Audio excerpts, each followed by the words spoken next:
Hi guys, जैसा कि आप सभी जानते हैं हमें आईफोन में वो फ्लेक्सिबिलिटी नहीं मिलती है।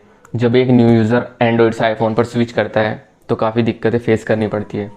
मैं खुद 1 महीने से आईफोन यूज़ कर रहा हूँ और मैंने क्या क्या दिक्कतें फेस करी है आज इसी पर खुलकर बात करेंगे।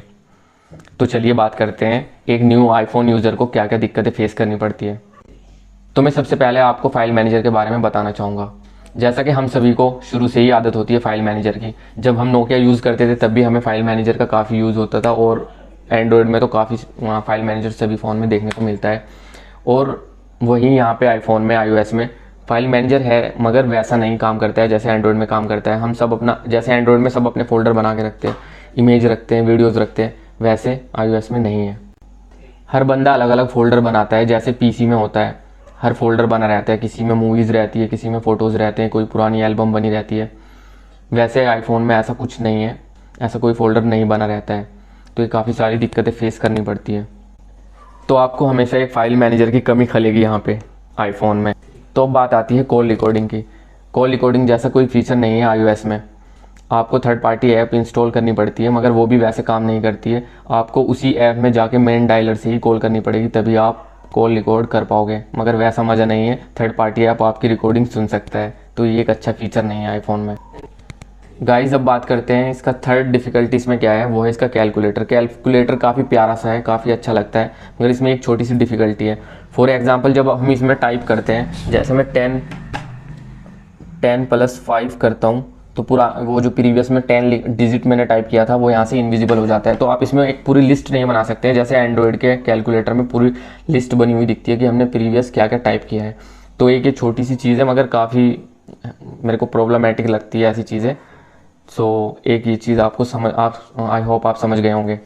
तो फोर्थ चीज़ आपको बताता हूँ क्या दिक्कत आती है। जैसे ही हम अपने फ़ोन को पीसी से कनेक्ट करते हैं तो कनेक्ट करने के बाद हम ऑब्वियसली इसलिए कनेक्ट करते हैं कि कुछ डेटा उधर से ट्रांसफ़र कर सके और कुछ डेटा इधर कॉपी कर सके। मगर आईफोन से आप सिर्फ कॉपी कर सकते हैं मगर कुछ भी अपने पीसी से उठा के यहाँ पे पेस्ट नहीं कर सकते हैं। एंड्रॉयड में काफ़ी फ्रीडम होती है, आप कुछ भी कर सकते हैं। एंड्रॉयड यूज़र एक आज़ाद पंछी है मगर आईफोन में आप इस यहाँ पे कुछ भी पेस्ट नहीं कर सकते हो। आईफोन में एकदम एंड्रॉयड का उल्टा होता है, बिल्कुल भी फ्लेक्सिबिलिटी नहीं होती है। फिर आपको एक थर्ड पार्टी ऐप डाउनलोड करनी पड़ती है, iTunes। शायद वो मेरे को अभी उसके बारे में ज़्यादा डिटेल में नहीं पता है, शायद वो आईफोन की कोई ऐप है जिससे आप अच्छे से कॉपी पेस्ट कर सकते हो। तो गाइज अनदर डिफ़िकल्टी यहाँ पर ये है, जैसे हम शेयरिट जैसी किसी भी ऐप से डेटा ट्रांसफ़र करते हैं एंड्रॉयड में और वो मूवी वगैरह जो भी वीडियोज़ वगैरह हम ट्रांसफ़र करते हैं वो हमारे एंड्रॉयड में MX प्लेयर, VLC प्लेयर हर जगह हमको शो होती है, हम कहीं से भी प्ले कर सकते हैं। मगर आईफोन में वैसा नहीं है, आप ऐप में ही जाके उस वीडियो को प्ले कर सकते हो और वहीं पे ही जो भी डेटा आपने ट्रांसफ़र किया है वो सिर्फ वहीं पे रहता है, आपकी गैलरी में नहीं आता है, आपके किसी वीडियोज़ वाले फ़ोल्डर में नहीं आता है, किसी प्लेयर में नहीं आता है। तो ये एक बड़ा रोना धोना है आईफोन के साथ। गाइज एक चीज़ और है जो हम आईफोन में नहीं कर सकते हैं।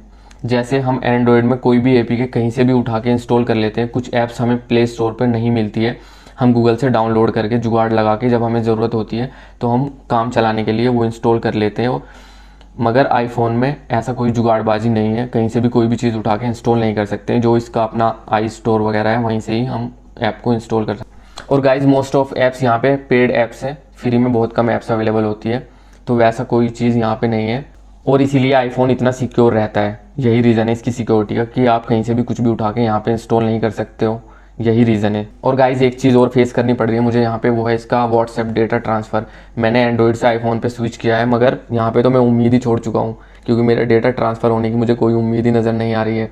तो गाइज अगर आप आईफोन पे स्विच करने का सोच रहे हैं तो कहीं पे अपना डेटा सेव कर ले किसी लोकल फाइल में जाके, जो आपको बाद में काम आ सके। काफ़ी ज़्यादा नखरे हैं आईफोन के यहाँ पे, काफ़ी सारी मैंने वीडियोस देखी है यूट्यूब पे डेटा कैसे ट्रांसफ़र होता है, मगर कोई भी मुझे लग नहीं रहा है कि वहाँ से मेरा काम हो पाएगा। और गाइस जितने नखरे मुझे यहाँ पे आईफोन के झेलने पड़ रहे हैं, इतने नखरे तो आपने कभी अपनी एक्स के भी नहीं झेले होंगे, आई मीन अपने एक्स मोबाइल के। तो आईफोन पे स्विच करने से पहले एक बार सोच लेना। शॉर्ट में बताऊँ तो आपको ई सिम भी काफ़ी ज़्यादा प्रॉब्लमेटिक हो सकती है कुछ लोगों के लिए, मेरे जैसे लोगों के लिए जो थोड़े जुगाड़ू हैं, बार बार सिम निकालते हैं, दूसरे फ़ोन में चेंज करते हैं, दूसरे फ़ोन को यूज़ करते हैं, उसमें सिम डालते हैं। आपने एक बार यहाँ पे ई सिम इंस्टॉल कर लिया मतलब भूल जाओ, आपने काफ़ी टाइम तक उसी को यूज़ करना पड़ेगा, आप बार बार चेंज नहीं कर सकते।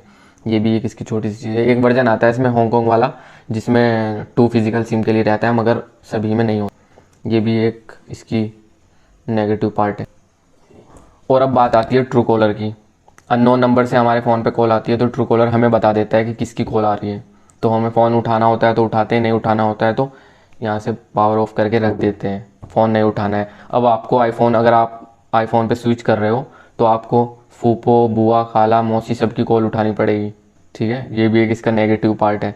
अब मेरे को सही से क्लियरली डिटेल में पता नहीं है इसको ट्रू कॉलर को कैसे इसमें सही से यूज़ होता है, मगर मेरे को इतना पता है कि सही से काम नहीं करता है। ओके गाइज, समझ गए होंगे आप मैं क्या कहना चाह रहा हूँ। और गाइज अब बात करते हैं जो ऐप्स हमारी रनिंग में रहती है उनको हम क्लोज ऑल करते हैं। काफ़ी आदत रहती है, बंदा बार बार ऐप्स को क्लोज करता रहता है। आईफोन में पहले तो आपको अजीब से स्वाइप करना पड़ेगा, तब वो आपके सामने आएगा कि कौन कौन सी ऐप खुली हुई है। और उसके लिए भी क्लोज ऑल का कोई ऑप्शन नहीं दिया गया है, एक एक ऐप को ऐसे करके आपको क्लोज करनी पड़ती है, आप देख रहे हैं।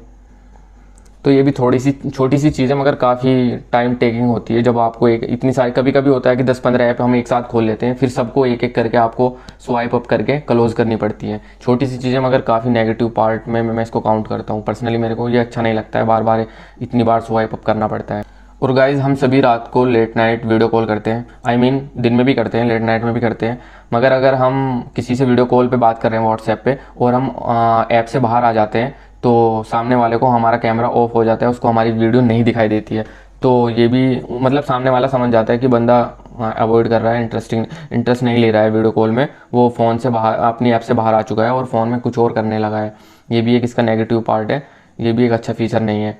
मतलब ऐसा एंड्रॉयड में छोटे फ़ोन में भी नहीं होता है। अगर आप व्हाट्सएप से बाहर आ जाते हो वीडियो कॉल फिर भी सही से होती रहती है, मगर आईफोन में ऐसा नहीं होता है। जैसे ही आप व्हाट्सएप से बाहर आते हो वीडियो कॉल, आपका कैमरा ऑफ हो जाता है और सामने वाले को समझ आ जाता है कि बंदा व्हाट्सएप से बाहर आ चुका है। तो एक चीज़ ये भी है, आप ध्यान में रखना। और गाइस अब लास्ट में बात आती है आईफोन को स्विच ऑफ या रिस्टार्ट करने की। अगर आप ये वाला बटन प्रेस करोगे, लॉन्ग प्रेस करोगे, तो आईफोन कोई भी रिस्पॉन्स नहीं करेगा। आपको लगेगा पता नहीं क्या हो गया, फ़ोन क्यों काम नहीं कर रहा है। फिर आप गूगल पे जाओगे, जाना ही पड़ेगा, या यूट्यूब पे जाके सर्च करोगे how to switch off iPhone. आपको हंसी तो आएगी, फ़ोन ये इतनी सी चीज़ भी आपको सर्च करनी पड़ रही है। तो फिर आपको वहाँ पे गूगल इंडिकेट करेगा कि आपको 2 बटन एक साथ प्रेस करने हैं, पावर बटन और वॉल्यूम डाउन बटन। तब आपको स्विच ऑफ और रिस्टार्ट या इमरजेंसी कॉल देखने को मिलेगी, यहीं से आप स्विच ऑफ कर पाओगे। गाइज़ ये मेरा पर्सनल एक्सपीरियंस था जो मैंने आपके साथ शेयर किया है। अगर आपको वीडियो थोड़ा सा भी इन्फॉर्मेटिव लगा हो तो प्लीज़ लाइक करें, सब्सक्राइब करें। बाय बाय, मिलता हूँ फिर किसी नई वीडियो में।